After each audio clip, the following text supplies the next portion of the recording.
I was baptized in this little gravy bowl 67 years ago by an uncle of mine, I think. I was surrounded by pastors and missionaries in my life, so it's a wonder my life went the way it did most of the time. I ran hard. I am a holy woman, but not the kind of holy woman you think. I'm a woman of holes. And I filled those holes with everything but Jesus for more than half my life. Alcohol, drugs, sex, food, you name it. Anything that wasn't good for me, I went there because I think I had a pretty rebellious spirit.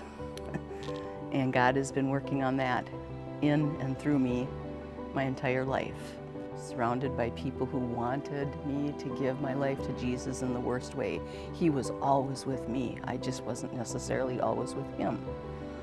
I did things my way, and I screwed things up miserably.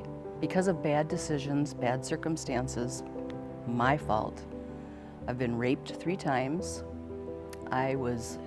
I've suffered from abandonment and rejection issues my entire life because my biological father left when I was 3. And I feel like that was when I picked up this burden of feeling the need that I needed to take care of everybody. And it wasn't me, it was supposed to be him. But it wore me out most of my life. Got to a point in my life where I couldn't run anymore. We had a cell church where it was a planted church. We met in people's homes. And on January 11th, 1997, it was to be a night of prayer. And we spent the night with a list that the pastor had put together. And after we got done praying for the whole list, I remember the pastor saying, "Does anybody need prayer for anything else?" And my hand went up and I looked up at it. I'm like, I didn't do that. That was totally God. And everybody was like, ooh. They're so excited that maybe God finally got me. So we called it the hot seat. They threw me in the hot seat. They gathered around me. They laid hands on me. They anointed me with oil. And in my weird way, I'm very emotional. I'm very sensitive. I remember sitting there going, this isn't doing anything. I'm not feeling a thing. Boom. I started getting hot. I was like sweating. I was bawling all of a sudden, tears just rolling down my eyes, and I could hair standing on end, and the Holy Spirit was all over in that place. And when they were done praying for me, and I opened my eyes, at my feet was the pastor's wife. And she said when she opened her eyes, she looked up and she saw something white pouring down into me. And I just lost it. I thought, that's something pretty big. That means he's really here. My whole life changed after that night. I wore glasses at the time. I didn't need them anymore. I could see clear. I went home to my apartment and I had a couple of pretty risque, I'll say, pictures that I thought were so cool I couldn't look at them. I took them down. I heard his voice everywhere I went, and I listened and I followed and I did what he asked of me. I learned that voice from that voice, and I just started putting one foot in front of the other and following him. Do I still put both feet in both worlds? Sometimes, yeah. I'm human. I'm a mess. I'm broken.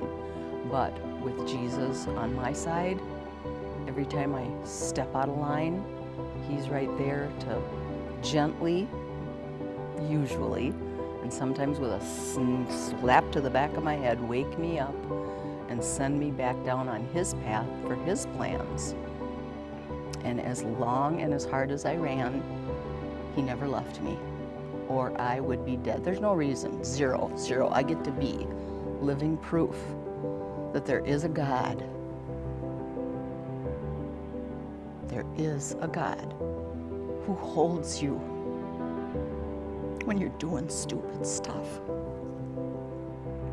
There's no reason I should be able to breathe, carry on an intelligent conversation, think, walk, anything, with the amount of damage I did to my brain and my body.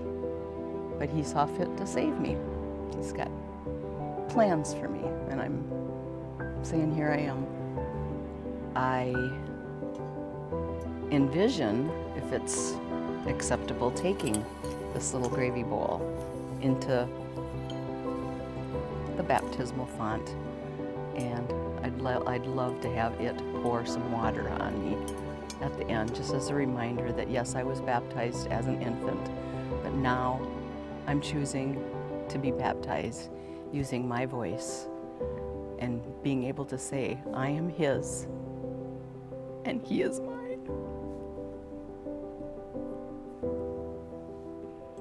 I'm Randi, I'm made new, and it started here.